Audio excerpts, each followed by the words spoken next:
अल्हम्दुलिल्लाह, जिस तरह इस्लाम ने हमें हर कदम पर, हर मौके पर रहनुमाई अता फ़रमाई है, इसी तरह इस्लाम ने मसाजिद के हवाले से आवाज़ मेरा ख्याल थोड़ी है, आवाज़ ठीक है। इसी तरह मसाजिद के हवाले से भी इस्लाम ने हमें तालीमात अता फ़रमाई हैं कि मस्जिदों के क्या फ़ज़ाइल हैं, क्या अहकामात हैं।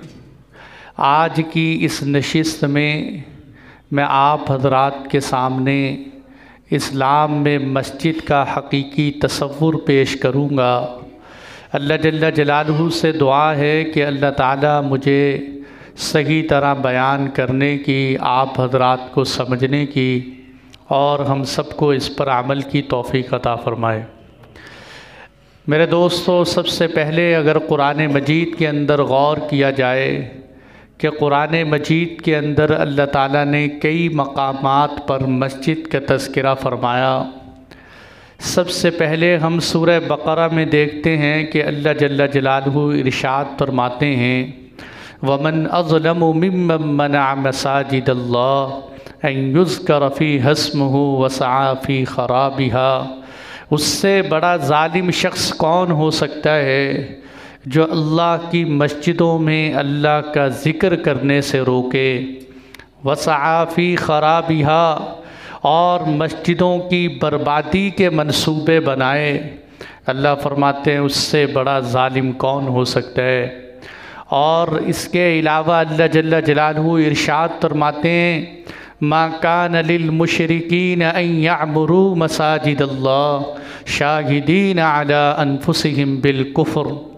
मुशरिकीन को ये हक़ हासिल नहीं, उनको ये बात जजती नहीं है और मुशरिकीन के मुनासिब नहीं है कि वो अल्लाह की मस्जिदों को तामीर करें, इसलिए कि वो तो अपनी ज़ात पर कुफ़र की गवाही देते हैं। और इससे अगली आयत में अल्लाह ताला फरमाते हैं, इन्नमा यामुरु मसाजिदल्लाह, मन का मसाजिद को, अल्लाह की मसाजिद को वो लोग आबाद करते हैं जो अल्लाह पर और क़यामत के दिन पर ईमान रखते हैं और नमाज कायम करते हैं और ज़कात देते हैं और अल्लाह के सिवा किसी से नहीं डरते। और इसी से आगे अल्लाह जल्ल जलालहू क्या फरमाते हैं, अजअलतुम सिकायतल हाज व इमारतल मस्जिदिल हराम कमन आमन बिल्लाहि वल यौमिल आखिर व जाहद फ़ी सबीलिल्लाह ला यस्तवून इंदल्लाह। क्या तुम ये समझते हो कि हाजियों को पानी पिलाना और मस्जिद हराम की तामीर करना ये उस शख्स के अमल के बराबर हो सकती है जो अल्लाह पर ईमान लाए और क़यामत के दिन पर ईमान लाए और अल्लाह के रास्ते में जदोजहद करे। ला यस्तवून इंदल्लाह, ये इतना बड़ा अमल कि मस्जिद हराम जो सारी दुनिया की मस्जिदों में सबसे ज़्यादा अफजल मस्जिद है, और इतना बड़ा अमल कि हाजियों को पानी पिलाना, लेकिन अल्लाह ताला फरमाते हैं कि ये दोनों अमल उस शख्स के अमल के बराबर नहीं हो सकते जो अल्लाह पर ईमान लाए, क़यामत के दिन पर ईमान लाए और अल्लाह के रास्ते में दीन के लिए जदोजहद करे।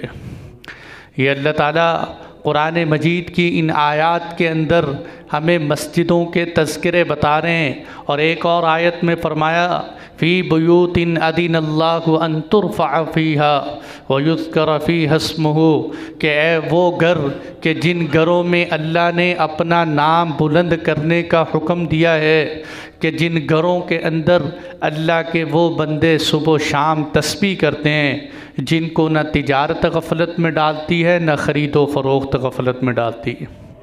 अब ये तो कुरान की चंद आयात थी। इसके बाद मैं आप हज़रात को अल्लाह के नबी सल्लल्लाहु अलैहि वसल्लम की चंद हदीसें भी सुनाता हूँ ताकि हमारे ईमान के अंदर ताज़गी पैदा हो और मस्जिदों की अज़मत और अहमियत हमारे दिलों में उजागर हो। कि एक हदीस के अंदर आप अलैहिस्सलातु वस्सलाम ने फ़रमाया कि जो शख्स अल्लाह से मोहब्बत करता है उसको चाहिए कि वो मुझसे मोहब्बत करे। जो शख्स अल्लाह से मोहब्बत करता है उसको चाहिए कि वो मुझसे मोहब्बत करे, और फरमाया जो मुझसे मोहब्बत करता है उसको चाहिए कि मेरे सहाबा से मोहब्बत करे, कुरान से मोहब्बत करे। और जो शख्स कुरान से और सहाबा से मोहब्बत करता है फरमाया उसको चाहिए कि वो मस्जिदों से मोहब्बत रखे, वो मस्जिदों से मोहब्बत रखे। इससे क्या पता चला कि अगर कोई शख्स ये दावा करता है कि मुझे अल्लाह से मोहब्बत है, उसका दावा उस वक़्त तक ना तमाम है जब तक वो अल्लाह के नबी से मोहब्बत न करे। और अगर कोई शख्स ये कहता है मुझे हुजूर सल्लल्लाहु अलैहि वसल्लम से मोहब्बत है, उसका दावा उस वक़्त तक नाकाबिल कबूल है जब तक सहाबा से मोहब्बत न हो। और अगर कोई ये कहता है मुझे सहाबाए किराम से मोहब्बत है, उसके दावे पर उस वक़्त तक एतबार नहीं किया जाएगा जब तक मस्जिद से मोहब्बत न हो। यानी कि लाज़मी नतीजा है कि जिसके दिल में अल्लाह की मोहब्बत होगी, अल्लाह के रसूल की मोहब्बत होगी, सहाबाए किराम की मोहब्बत होगी, उसके दिल में यकीनी तौर पर मस्जिद की भी मोहब्बत होगी। और ये मोहब्बत की अलामत है कि अल्लाह से मोहब्बत की अलामत, अल्लाह के नबी से मोहब्बत की अलामत, कुरान और सहाबाए किराम से मोहब्बत की अलामत वो मस्जिदों से मोहब्बत करना है। और दूसरी हदीस में आप अलैहिस्सलातु वस्सलाम ने मस्जिद की फ़जीलत को उजागर करते हुए क्या फ़रमाया? आपने फ़रमाया कि मस्जिदें के जो मशहूर हदीस है, बहुत मशहूर हदीस है कि आपने फ़रमाया 7 ऐसे खुशनसीब लोग हैं कि जिनको अल्लाह क़यामत के दिन अपने अर्श के साए के नीचे जगह अता फ़रमाएगा। आपने फ़रमाया उन 7 खुशनसीबों में से एक खुशनसीब वो होगा कि जिसका दिल मस्जिद में अटका हुआ हो। रजुलन क़ल्बुहु मुअल्लक़ुन दिल मस्जिद, वो शख्स के जिसका दिल मस्जिद में अटका हो, यानी मस्जिद में है तब भी मस्जिद में दिल लगा हुआ है, मस्जिद से बाहर चला जाए तब भी मस्जिद में दिल लगा हो, और जहाँ कहीं भी हो उसकी तवज्जो मस्जिद की तरफ हो। ज़ोहर की नमाज़ पढ़ ले, असर की फ़िक्र हो, असर पढ़ ले, मगरिब की फ़िक्र हो, मगरिब पढ़ ली, इशा की फ़िक्र हो, इशा पढ़ ली, फजर की फ़िक्र हो। ये वो शख्स है कि जिसके बारे में अल्लाह के नबी ने फ़रमाया कि क़यामत के दिन अल्लाह इसको अपने अर्श के साए के नीचे साया अता फ़रमाएं, जिसका दिल मस्जिद में अटका हुआ है।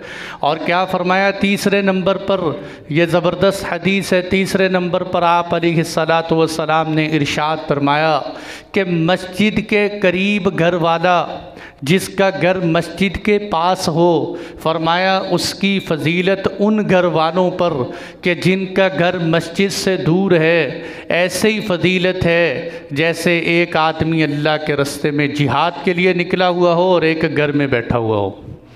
जिस तरह घर में बैठने वाला और उधर जिहाद में निकलने वाला, अल्लाह के नबी ने फरमाया मस्जिद के पड़ोस के घर वाले फ़जीलत रखते हैं दूर वालों पर, इस तरह जिस तरह मुजाहिद घर में बैठने वालों पर फ़जीलत रखता है। लेकिन एक बात याद रखना, और ये हमेशा के लिए कायदा कुल्ली है कि दीन का कोई भी मसला किसी एक हदीस को पढ़कर, किसी कुरान की एक आयत को पढ़कर नहीं बनाना चाहिए, बल्कि उस मौजू की जितनी हदीसें हैं, उस बाब की जितनी कुरान की आयतें, सारी देख कर मसला बनाना चाहिए। अब इस हदीस के अंदर तो अल्लाह के नबी ने क्या फ़रमाया कि जो अल्लाह के जिसका घर मस्जिद के पास है उसको उस पर ऐसे फ़जीलत है दूर वालों पर जैसे जिहाद में जाने वाले को घर पर। तो इसका मतलब क्या, जैसे अल्लाह कुरान में कहते हैं ला यस्तविल काइदून मिनल मुमिनीन गैर उलिल ज़रर वल मुजाहिदून फ़ी सबीलिल्लाह। जो आदमी अल्लाह के रास्ते में निकल जाए और वो जो घर में बैठ जाए, अल्लाह फरमाते हैं ये दोनों कभी बराबर नहीं हो सकते। लेकिन एक हदीस में अल्लाह के नबी क्या कह रहे हैं, एक हदीस में आपने फरमाया, जिसका घर मस्जिद से जितना दूर होगा उसको उतना ही ज़्यादा सवाब मिलेगा, कि उसके हर हर कदम पर उसको नेकी मिलेगी। और आपने चंद सहाबा किराम जो मस्जिद के करीब घर ख़रीदने लगे, आपने उनको फरमाया, नहीं नहीं, तुम दूर से चल के आते हो, तुम्हें हर हर कदम पर नेकी मिलती है, तो दूर घर लेना बेहतर है। एक हदीस से पता चलता है कि दूर घर की फजीलत ज़्यादा है, एक हदीस से पता चलता है कि करीब घर की फजीलत ज़्यादा है। उलमा ने तत्बीक दी है कि इसकी बेहतरीन जोड़ ये है कि ये इंसान की नीयत पर मुनहसिर है। अगर एक बंदा मस्जिद के साथ घर ख़रीदता है इस नीयत के साथ कि मस्जिद की अज़ान की आवाज़ मेरे घर में आए और मैं मस्जिद में आसानी से नमाज़ पढ़ने के लिए जा सकता हूँ, अमल में शरीक हो सकता हूँ, तो उसको घर करीब बनाने में अजर मिलेगा। और अगर एक बंदा घर इस नीयत से दूर ख़रीदता है कि वहाँ से मैं ज़्यादा कदम चल चल के आऊँगा, मुशक्क़त उठाऊँगा, तो अल्लाह उसको उस मुशक्क़त का अजर व सवाब अता फ़रमा दें। तो असल मुनहसिर है दोनों हदीसों का तर्जुमा इंसान की नीयत के ऊपर। वगरना मेरे दोस्तों, अगर घर मस्जिद के साथ है, मस्जिद में नमाज़ पढ़ने के लिए नहीं आता, तो इसके लिए कोई फ़जीलत नहीं है। और अगर घर दूर है, वो मस्जिद में आता है, उसके लिए फ़जीलत है। और अगर घर दूर है, नमाज के लिए नहीं आता, उसको कोई फ़जीलत हासिल नहीं होगी। ये फ़जीलत आपने इरशाद फरमाई। ये तो मेरे दोस्तों मस्जिद की फ़जीलतें, मस्जिद को तामीर करने की फ़जीलतें सुने कि जो शख्स मस्जिद बनाए, मस्जिद को तामीर करे। आप अलैहिस्सलातु वस्सलाम ने बड़ी हदीसें सुनाई हैं इस पर, लेकिन मैं चंद हदीसें सुनाता हूँ। आप अलैहिस्सलातु वस्सलाम ने इरशाद फरमाया कि जो शख्स चिड़िया के परिंदा या चिड़िया के घोंसले के बराबर, छोटे से परिंदे के घोंसले के बराबर भी मस्जिद बनाएगा, अल्लाह क़यामत के दिन जन्नत में उसको महल अता फ़रमाएंगे। अल्लाह क़यामत के दिन जन्नत में उसको महल अता फ़रमाएंगे। मेरे दोस्तों, मैं और आप जानते हैं कि चिड़िया के घोंसले के बराबर मस्जिद नहीं होती और इतनी मस्जिद में नमाज भी नहीं होती। ये जो अल्लाह के नबी ने फरमाया कि घोंसले के बराबर जगह की बना दे, तो अल्लाह उसके लिए जन्नत में महल बनाएगा। इसका मतलब क्या है कि जितनी हैसियत है, जितनी इस्तेदाद है, उसके मुताबिक मस्जिद बना दे। या ये है कि कहीं मस्जिद बन रही है तो उसमें अपना हिस्सा डाल दे अपने पैसों के बक़दर। या अगर अल्लाह ने लाखों करोड़ों की इस्तेदाद दी है तो करोड़ों मस्जिद के ऊपर ख़र्च कर दे। फरमाया अल्लाह के नबी ने, जो अपनी हैसियत के मुताबिक चिड़िया के एक घोंसले के बराबर भी मस्जिद में ख़र्च करेगा, अल्लाह के नबी क्या फ़रमा रहे हैं, अल्लाह उसको जन्नत में महल अता फ़रमाएंगे।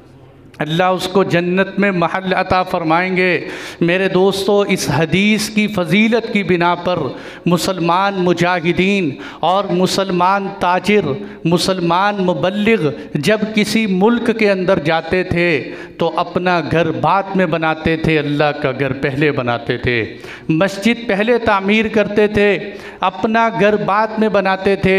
इसीलिए जब मक्कातुल मुकर्रमा के अंदर, हरम के अंदर, आप हजरात जानते हैं कि आप अलैहिस्सलातु वस्सलाम को वहाँ हरम में तो सहाबा को नमाज़ पढ़ने की इजाज़त नहीं थी, इसलिए वहाँ मक्के में तो मस्जिद नहीं बना सके।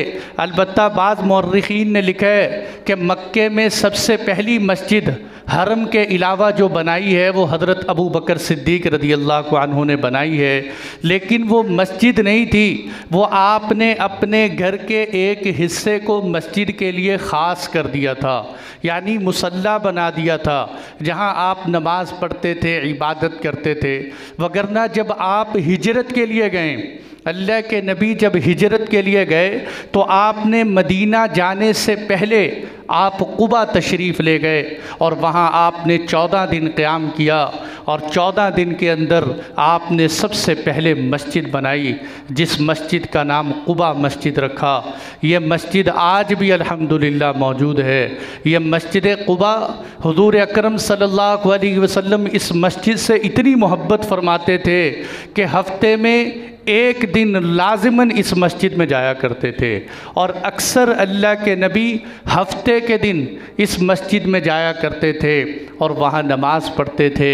और आप अलैहिस्सलातु वस्सलाम ने फरमाया कि जो शख्स इस मस्जिद क़ुबा के अंदर 2 रकत नमाज अदा कर दे, 2 रकत चाहे नफल की हो चाहे कोई भी नमाज हो, आपने फरमाया जो क़ुबा मस्जिद में 2 रकत नमाज पढ़ेगा अल्लाह उसको मकबूल उम्रे का सवाब अता फरमाएंगे, अल्लाह उसको मकबूल उम्रे का सवाब अता फ़रमाएँगे। और यही मस्जिद क़ुबा है जिसके बारे में हज़रत साद इब्न अबी वक्कास फ़रमाया करते थे, मुझे इस मस्जिद से इतनी मोहब्बत है कि अगर मैं बैतुल मक़दस में जाऊँ, मस्जिद अक़सा में चला जाऊँ, मैं 2 दफ़ा वहाँ से होकर आऊँ, मुझे इससे ज़्यादा पसंद है कि मैं जाकर क़ुबा मस्जिद में 2 नफल पढ़ लूँ, मुझे इससे ज़्यादा पसंद।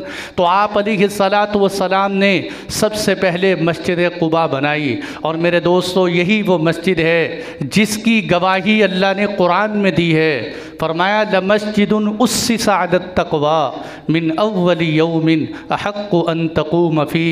ए नबी जी, ये वो मस्जिद है मस्जिद क़ुबा जिसकी बुनियादें तक़वे पर रखी गई हैं, जिसकी बुनियादें तक़वे पर रखी गई हैं, दिखावे पर नहीं, शोहरत पर नहीं, फ़िरका परस्ती पर नहीं, बल्कि तक़वे पर रखी गई हैं। अल्लाह के नबी, अगर आप इस मस्जिद में खड़े होकर नमाज अदा करें, ये ज़्यादा बेहतर है उस मस्जिद के मुकाबले में जिसकी बुनियाद मुनाफ़क़त पर रखी गई है, जिसकी बुनियाद निफाक पर रखी गई है। और वो मस्जिद कौन सी थी?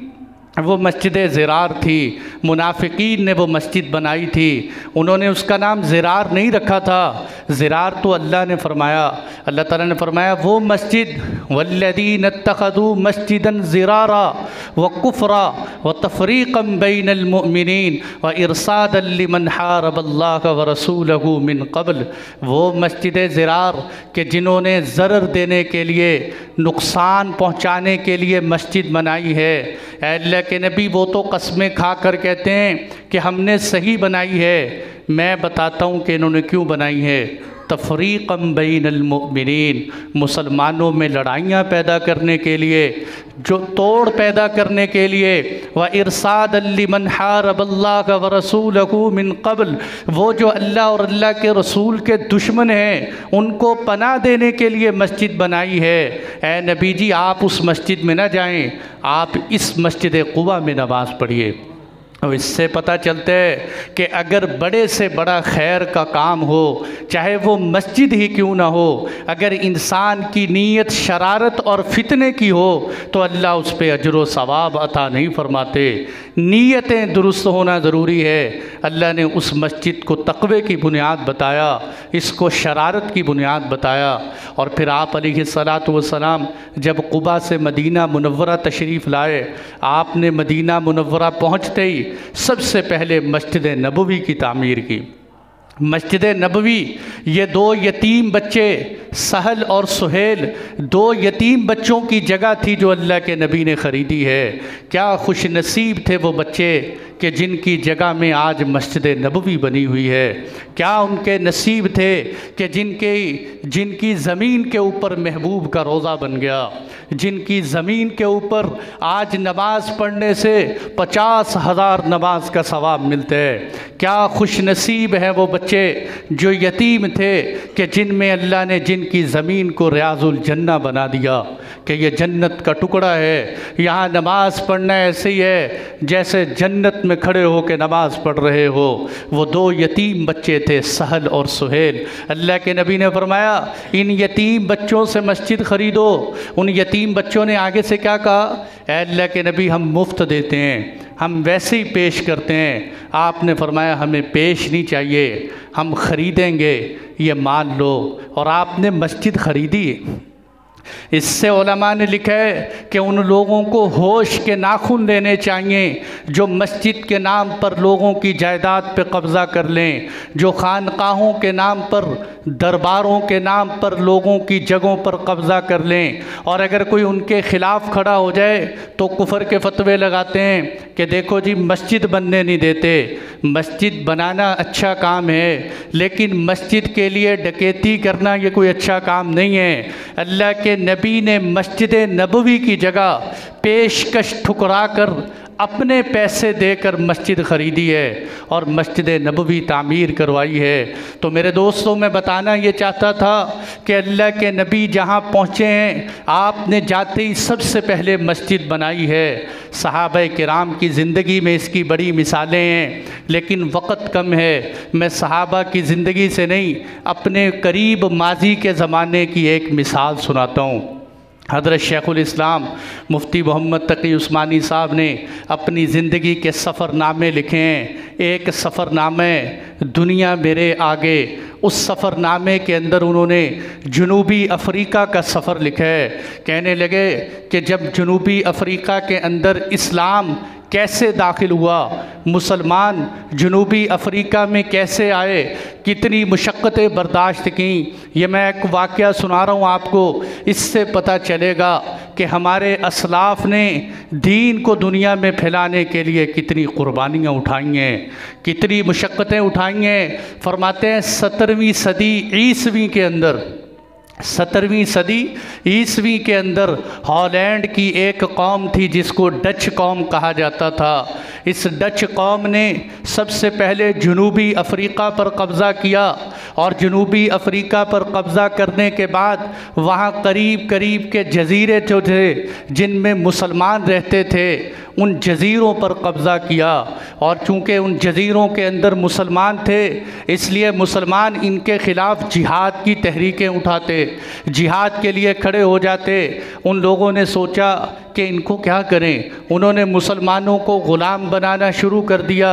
लेकिन उन्होंने डच कौम ने कहा कि ये मुसलमान चाहे इसको ग़ुलाम भी बना लो, फिर भी ये हमारे ख़िलाफ़ एक न एक दिन खड़ा हो जाएगा, इसका क्या हल करना चाहिए। उन्होंने 300 मुजाहिदीन पकड़े और उन मुजाहिदीन को पकड़कर उनके इलाक़ों से कई मील दूर ये केप टाउन, जो इस वक्त जनूबी अफ़रीका का बहुत बड़ा शहर है, इस केप टाउन के अंदर उन मुजाहिदीन को फेंक कर आ गए कि यहाँ तुम रहो। और उस मुजाहिदीन के ऊपर वहाँ जुल्म व सितम करते, सुबह से लेकर शाम तक उनको तकलीफ़ें पहुँचाते, मुशक्क़त की ज़िंदगी गुजारते।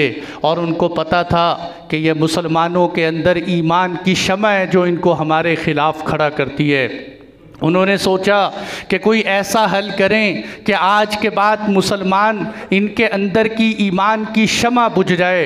अगर मुसलमानों की ईमान की शम्अ बुझ गई तो कभी हमारे ख़िलाफ़ खड़े नहीं होंगे। उन्होंने नमाज़ों पर पाबंदी लगा दी। नमाज तो बड़ी दूर की बात है, किसी मुसलमान को कलिमा पढ़ने की इजाज़त नहीं थी। और अगर कोई बेचारा नमाज पढ़ता हुआ पकड़ा जाता तो उसको सख्त से सख्त सज़ाएँ दी जाती। और उन्होंने ये नीयत की कि इन मुजाहिदीन को और इनकी नस्लों को हम ईमान से महरूम कर देंगे। लेकिन अल्लाह की शान देखिए, वो जुल्म व सितम सहते हुए मुसलमान, वो मक़हूर और मग़लूब मुसलमान, वो जुल्म सहते रहे, तकलीफ़ें बर्दाश्त करते रहे, लेकिन उनकी ईमान की शम्अ बुझने की बजाय जलती रही और उनका ईमान तरक्की करता रहा। यहाँ तक लिखे कि जब सारा दिन वो इनसे मुशक्क़त का काम उठवाते, शाम को जब थके थकाए घर आते तो घर आकर सोते नहीं थे, बल्कि इंतज़ार करते थे कि ये हमारे पहरेदार कब सो जाएं। जब वो पहरेदार सो जाते तो ये उठकर रास्ते खुफिया रास्तों के ज़रिए पहाड़ के ऊपर जाते और वहाँ जाकर सारे दिन की नमाज़ें अदा किया करते थे। सारा दिन की नमाज़ें अदा करते और अल्लाह के सामने हाथ उठाकर कहते, या अल्लाह हम नमाज़ें पढ़ना चाहते हैं, ये नमाज़ें पढ़ने नहीं देते, हम सारे दिन की नमाज़ें पढ़ते हैं, या अल्लाह तू हमारी नमाज़ों को कबूल कर ले। वहाँ रातों को उठ उठ कर उस पहाड़ी के ऊपर जाकर नमाज़ पढ़ा करते थे। कैसे बेहतरीन सजदे होंगे जो मुशक्क़तें सह कर भी अल्लाह के सामने रोते होंगे। मेरे दोस्तों, आज मुसलमान के घर के ऊपर मस्जिद है, दुकान के सामने मस्जिद है, नमाज़ पढ़ने से कोई पाबंदी नहीं। कभी पाकिस्तान में ऐलान हुआ हो कि आज के बाद तुम मस्जिद में नमाज नहीं पढ़ सकते, नमाज पे पाबंदी नहीं है। लेकिन मुसलमान घरों में बैठे हुए हैं, दुकानें बंद नहीं होती, वहाँ तड़पते सहते हुए मुसलमान पहाड़ के ऊपर जाकर नमाज पढ़ रहे हैं। जब नमाज पढ़ लेते, वो पहाड़ी जिसके ऊपर मुसलमान नमाज़ पढ़ते थे वो आज भी केप टाउन के अंदर वो जगह मौजूद है जिस पर वो नमाज़ पढ़ते थे। और जब वो नमाज़ पढ़ के आ जाते, कई साल गुज़र गए ये मुशक्क़तें सहते हुए। इधर क्या हुआ, बरतानिया के गोरों ने केप टाउन पर हमले का इरादा किया कि हम इस इलाके को अपने कब्ज़े में ले आएं। इधर डच कौम को पता चला कि बरतानिया का गोरा हम पर हमला करने के लिए आ रहे, तवज्जो की ज़रूरत है कि हमारे ऊपर हमला हो रहा है। इन्होंने कहा अब इनका मुकाबला कौन कर सकता है, इसके मुकाबले के लिए तो वो चाहिए जो जान हथेली पे रखते हों, और ये सिर्फ मुसलमान हो सकते हैं। वो कौम जो उन मुसलमानों पर जुल्म करती थी, उन्होंने मुसलमानों से कहा कि देखो हमने तुम पर जुल्म तो बहुत किए हैं, लेकिन अब तुम्हारा भी मसला है, हमारा भी मसला है, तुम हमारे साथ मिलकर इस अंग्रेज़ को शिकस्त दे दो। मुसलमानों ने कहा कि हम अंग्रेज़ से लड़ेंगे, हम अंग्रेज़ भी हमारे लिए बराबर है, तुम भी हमारे लिए बराबर हो, लेकिन हमारी एक शर्त है, हमारी एक शर्त है। ये वो शर्त है जिसके लिए मैंने ये वाक़या सुनाया कि मुसलमानों के दिलों में ईमान की अहमियत देखिए, कितने सालों से जुल्म सह रहे थे। ये शर्त लगा सकते थे कि जब हम जंग जीत लें तो हमें आज़ाद कर देना, जब हम जंग जीत लें तो हमें इतने पैसे दे देना, हमारी इतनी माशी रियायतें रखना। लेकिन जब जंग जीतने की क्या शर्त रखी, कहने लगे हम लड़ेंगे, लेकिन अगर हम लड़ने से जीत गए तो हमारी सिर्फ़ एक शर्त है, वो ये कि हमें मस्जिद बनाने की इजाज़त दे देना, हमें मस्जिद बनाने की इजाज़त दे देना। हम मस्जिद बनाएंगे, उसमें नमाज जमात के साथ पढ़ेंगे। उन्होंने कहा ये कौन सी शर्त है, हम इसके लिए तैयार हैं, आपको मस्जिद बनाने देंगे, उसमें जमात के साथ नमाज पढ़ेंगे। मुसलमान लड़ते लड़ते फ़तह अता की और लड़ने के बाद अपनी जानों के नजराने पेश किए सिर्फ़ एक मस्जिद के लिए। मस्जिद बनाई, उसमें नमाज़ पढ़नी शुरू की। वो मस्जिद आज भी मौजूद है, उसी सादा अंदाज में मौजूद है जिस तरह उन मुजाहिदीन ने बनाई थी। और यहाँ तक लिखा है, मुफ्ती साहब लिखते हैं, यहाँ तक शेखुल इस्लाम मुफ्ती तकी साहब लिखते हैं कि आज भी उस मस्जिद के अंदर इमाम वो रखा जाता है जो उन 300 मुजाहिदीन के ख़ानदान में से हो, जो उनके ख़ानदान में से हो, उसको वहाँ इमामत के लिए रखा जाता है। तो मेरे दोस्तों, इस तरह जनूबी अफ्रीका के अंदर इस्लाम दाखिल हुआ, मुसलमान दाखिल हुए। ये अल्लाह ने इन मुसलमानों की कुर्बानियों की बरकत से, जिनके सामने मस्जिद की अहमियत थी कि मस्जिद मुसलमान की कितनी बड़ी दौलत और कितना बड़ा सरमाया है, मुसलमान का मस्जिद से दूर होना ये कितनी बड़ी बदनसीबी की बात है। ये मैंने मस्जिद के हवाले से चंद अहम बातें आपके सामने अर्ज़ की। अब मेरे भाइयों, वक़्त थोड़ा है, मस्जिद के चंद आदाब मैं आपके सामने अर्ज़ कर दूँ कि जैसे मसाजिद की अहमियत है, इसी तरह अल्लाह ने मस्जिदों के आदाब रखें। मस्जिद का सबसे पहला अदब कि मस्जिद के अंदर जो किसी भी अमल के अंदर ये बात ज़रूरी है कि जब मस्जिद में आए नीयत साफ़ करके आए, आजिज़ी के साथ आए, चौधरी बनकर मस्जिद में ना आए, मस्जिद के अंदर अपने आप को छोटा समझ कर आए, अकड़ कर ना आए, झुकता हुआ मस्जिद में आए। एक जगह हम गांव में गए, वहाँ एक पुरानी मस्जिद थी, मस्जिद का जो दरवाज़ा था ना वो बहुत छोटा सा, लोग उसके अंदर झुक कर जाते थे। मैंने कहा ये ऐसे क्यों बनाए हुए हैं? कहते पहले ज़माने के लोग कहा करते थे कि मस्जिदों के दरवाज़े छोटे रखो ताकि जब मस्जिद में दाखिल हो तो झुक कर दाखिल हो, उसको पता चले कि ये दरबार नियाज है, ये अकड़ने की जगह नहीं, झुकने की जगह है। मेरे दोस्तों, सबसे पहले मस्जिद के अंदर आजिज़ी की नीयत के साथ आए।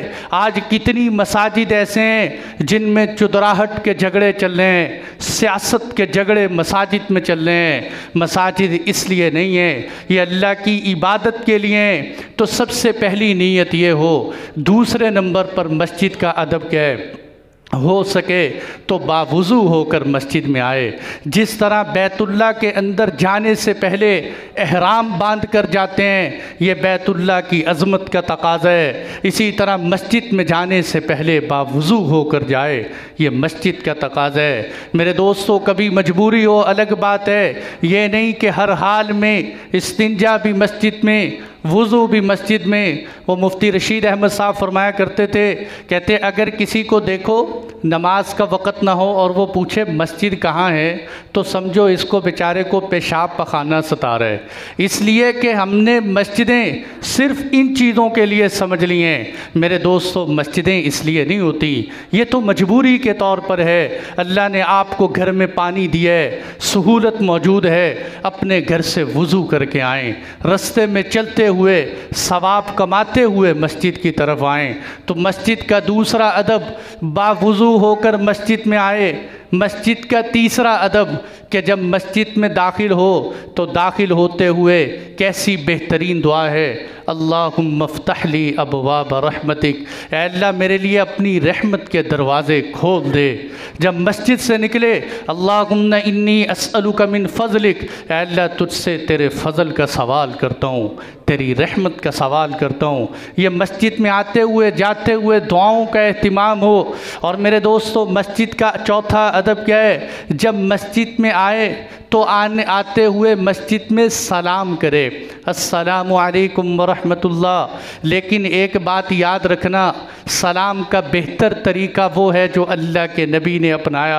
आप अलैहिस्सलातु वस्सलाम का तरीक़ा बता रहा हूँ। जब अल्लाह के नबी रात को देर से घर आते तो आप घर में आकर इस तरह सलाम करते कि अगर कोई जाग रहा होता तो वह आपका सलाम सुन लेता, और अगर कोई सोया होता तो उसकी नींद में खलल नहीं आता था। अगर कोई सोया होता उसकी नींद में खलल नहीं आता था, जाग रहा होता तो सलाम सुन लेता, और अगर सब सो रहे होते तो अल्लाह के नबी बुलंद आवाज़ से सलाम नहीं करते थे। अब मेरे कुछ भाई तो वो हैं जो मस्जिद में आते हुए बिल्कुल भी सलाम नहीं करते, ये भी गलत है।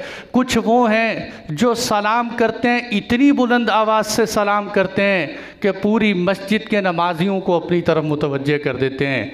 कई दफ़ा बंदा किसी ज़िक्र में, तिलावत में, नमाज में मशगूल है, अब वो आपके सलाम का जवाब तो नहीं दे सकता।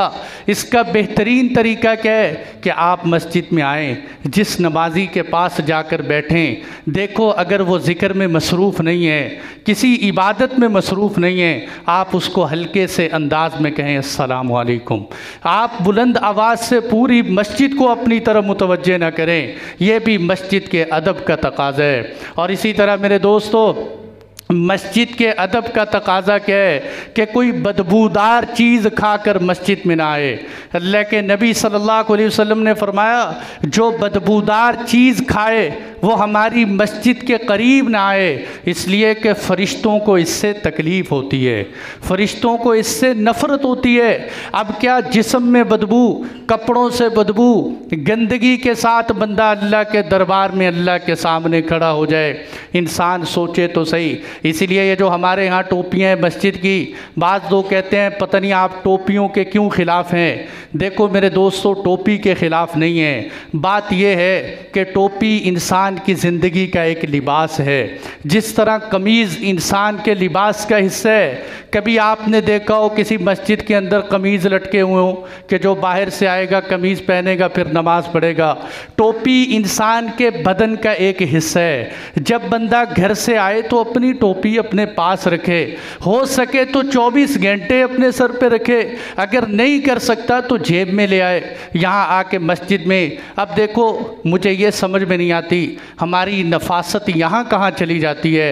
वो टोपी जो हज़ारों ने सर पे ली, सबका तेल लगा हुआ आपके पास आ जाता है, सबकी जुएँ और मैल कुचैल और जरासीम एक दूसरे से मुंतकिल होते हुए वही लेकर हम नमाज़ पढ़ते हैं। आप इस टोपी के साथ, अच्छा बाज़ दफ़ा ऐसा भी होता है, मैं यहाँ बैठा देख रहा होता हूँ कि बंदा नमाज़ पढ़ते हुए भूल गया, टोपी साथ दे के चला गया, वो मस्जिद के जूते वाली जगह से ही टोपी वो फेंक देगा, क्योंकि उस टोपी की अहमियत ही नहीं है। अल्लाह के सामने आपने खड़ा होना है तो ऐसी टोपी लो, ऐसा लिबास अपनाओ कि अल्लाह को पसंद आए, मेरा बंदा मेरे सामने खड़ा है। तो इसलिए खूबसूरती और मेरे दोस्तों ऐसी खुशबू ना लगाएं जो घटिया किस्म की खुशबू हो, जिससे पास वाले को एलर्जी हो। यहाँ तक के फुक़हा ने यहाँ तक मसले लिखे हैं लोगों की रियायत करते हुए कि अगर आपको छींक की, खांसी की, नज़ले ज़ुकाम की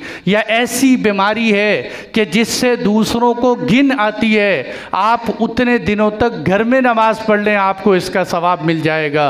ये नहीं कि आप मस्जिद में आकर लोगों को तकलीफ़ का ज़रिया बने और आप ये कहें लोग मेरी तबीयत पर चलें, नहीं, बल्कि लोगों की रियायत रखना ज़रूरी। और इसी तरह मेरे दोस्तों इस बात की तरफ मुतवज्जे करूँ, वक़्त थोड़ा है कि मस्जिद की सफाई का ख्याल, मस्जिद के अंदर की सफाई भी, मस्जिद के पास की सफाई भी। आम तौर पर बड़ी बड़ी खूबसूरत मसाजिद में जाने का मौका मिले, मस्जिद इंतहाई खूबसूरत होगी, बैतुल खला इंतहाई गंदे होंगे।